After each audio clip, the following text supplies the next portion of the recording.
नमस्कार, बहुत स्वागत है आपका अढ़ाई अड्डा में। मैं हूं रीनू यादव। बात करेंगे बीजापुर मुठभेड़ में 12 नक्सलियों के शव बरामद हुए हैं। दक्षिण बस्तर डिवीजन में यह मुठभेड़ हुई है, जहां पामेड़ बासागुड़ा उसूर एरिया में पीएलजीए बटालियन नंबर 1 और सीआरसी यानी कि सेंट्रल रीजनल कमेटी कंपनी के नक्सलियों से जवानों की मुठभेड़ हुई थी। मुठभेड़ में हथियार सहित 12 हार्डकोर नक्सलियों के शव बरामद हुए हैं। मारे गए नक्सलियों की पहचान की जा रही है।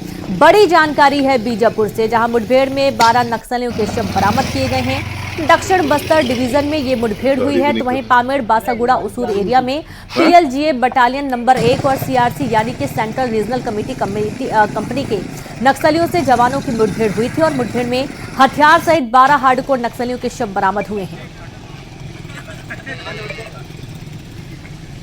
अरुण वाका के जंगल में कल नक्सलियों के साथ हुई भीषण मुठभेड़ के बाद जो मारे गए जो नक्सली उनके शवों को लाने की तैयारी चल रही है। इस समय न्यूज़ 18 तर्रेम कैंप में ही मौजूद है और तर्रेम से ये जो आप कच्ची सड़क देख रहे हैं, दरअसल ये आगे गुंडम छुटवाई और उसके आगे कोटापल्ली कैंप तक को जोड़ती है। कोटापल्ली वही कैंप है जहाँ 10 नक्सलियों के डेड बॉडी को रखा गया है, जिन्हें लाने की तैयारी इस वक्त चल रही है। आप मेरे पीछे देख सकते हैं जो ऑपरेशन में जो शामिल जवान है वो उनकी वापसी हो रही है। कुछ आरोपी जो पार्टी है सुरक्षा के लिए, जो जवानों की सुरक्षा के लिए जो तैयारी की गई थी, उसे आप देख सकते हैं। बड़ी संख्या में जवान है और इसी मार्च से कुछ देर बाद जो ऑपरेशन में बाकी जो जवान शामिल थे वो भी पहुंचेंगे।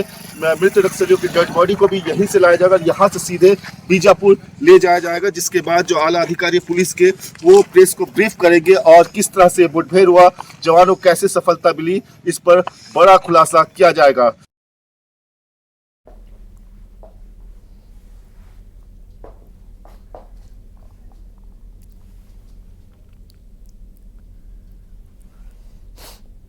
आधुनिक हथियार भी जवानों के हाथ लगे हैं। जो अपडेट अभी हमें मिल रही है वो ये कि जवान नक्सलियों के शवों को लेकर अलग अलग दिशाओं से कैंप की तरफ पहुंच रहे हैं। ताजा जो जानकारी है वो ये कि जवान कोंडापल्ली कैंप की ओर भी की तरफ पहुंच रहे हैं। इसके अलावा उसूर भी जवानों की एक टुकड़ी पहुंच रही है मृत नक्सलियों के शवों को लेकर।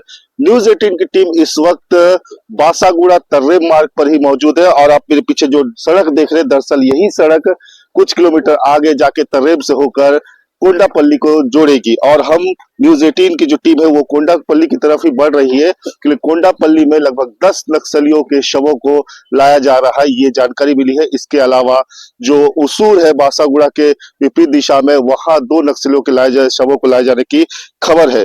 आपको बता दें कि ये जो अरुण वाका का जो इलाका है, कल जहां मुठभेड़ हो रही थी, ये वाकई संवेदनशील इलाका है।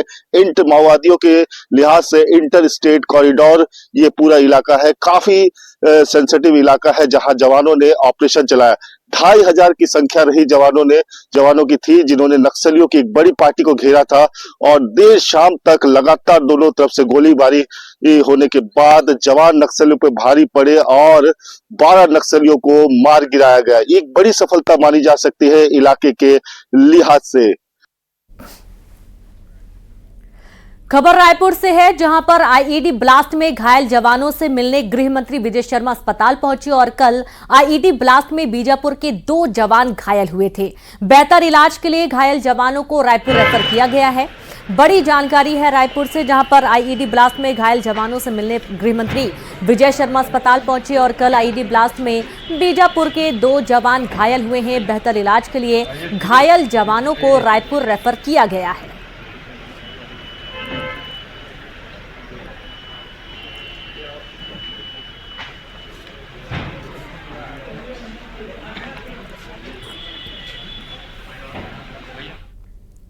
वहीं बीजापुर नक्सली मुठभेड़ से जुड़ी बड़ी खबर है, जहां मुठभेड़ में मारे गए नक्सलियों के शवों को कैंप लाया गया है। 10 डेड बॉडी कोंडापल्ली से पहुंची, 2 नक्सलियों के शव उसूर पहुंचे और उसूर से पहुंचे हैं। पहली मुठभेड़ सुकमा की डीआईजी की टीम से हुई थी। सुकमा के जवानों ने 10 नक्सली मार गिराए थे। सभी जवान अब वापस लौट रहे हैं। ऑपरेशन में डीआईजी के जवानों के साथ ही एसडीओपी स्तर के अधिकारी शामिल थे। बड़ी जानकारी आपको देने हैं बीजापुर से, जहां नक्सली मुठभेड़ से जुड़ी ये बड़ी खबर है, जहां मुठभेड़ में मारे गए नक्सलियों के शवों को कैंप लाया गया है। 10 डेड बॉडी कोंडापल्ली से पहुंची है। 2 नक्सलियों के शव उसूर से पहुंचे हैं। पहली मुठभेड़ सुकमा की डीआरजी टीम से हुई थी। सुकमा के जवानों ने 10 नक्सली मार गिराए थे। सभी जवान अब वापस लौट रहे हैं। ऑपरेशन में डीआरजी के जवानों के साथ ही एसडीओपी स्तर के अधिकारी भी शामिल थे।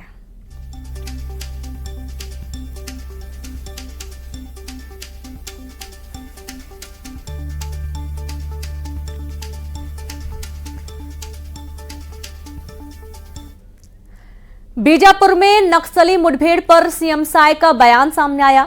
सीएम साय ने कहा कि प्रधानमंत्री मोदी और गृह मंत्री अमित शाह ने संकल्प लिया है कि मार्च 2026 तक देश से नक्सलवाद को खत्म करना है। उस दिशा में हमारा प्रदेश भी काम कर रहा है। सुरक्षा बल के जवान नक्सलवाद के खिलाफ बहुत मजबूती से लड़ रहे हैं और इस सफलता के लिए सुरक्षा बलों के जवानों के साहस को नमन करता हूं।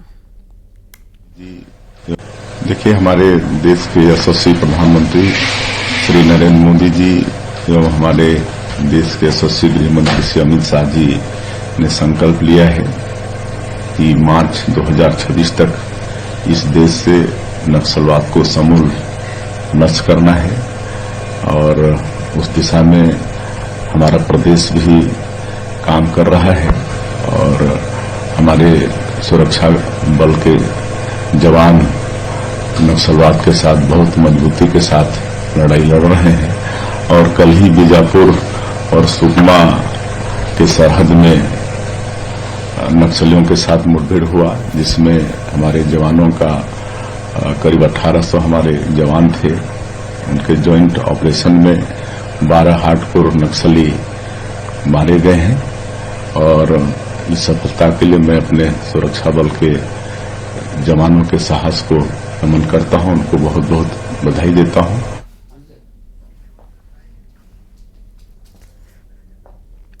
और चलिए सीधे रुक करेंगे, बीजापुर से संवाददाता रंजन दास जुड़ गए। रंजन, आप कह सकते हैं बहुत बड़ी सफलता और एक टारगेट तय कर दिया गया है कि बहुत ही जल्द नक्सलियों का पूर्णतः सफाया हो जाएगा। फिलहाल इस पूरे घटनाक्रम को लेकर क्या कुछ अपडेट इस वक्त?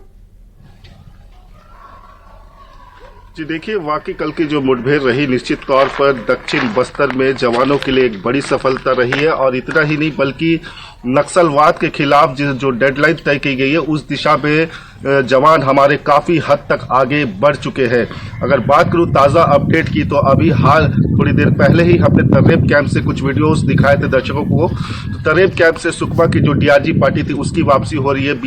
बीजापुर की जो पार्टी है वो फिलहाल सर्चिंग पे लगी हुई है। इसके अलावा कुछ देर बाद ही जो मृत नक्सलियों के जो शव है वो थोड़ी देर में बीजापुर जिला मुख्यालय पहुंच जाएंगे। इतना ही नहीं, 5 बजे एक अहम प्रेस कॉन्फ्रेंस भी रखी गई है जिसमें पूरा घटनाक्रम का ब्यौरा आला अधिकारी मीडिया से साझा करेंगे।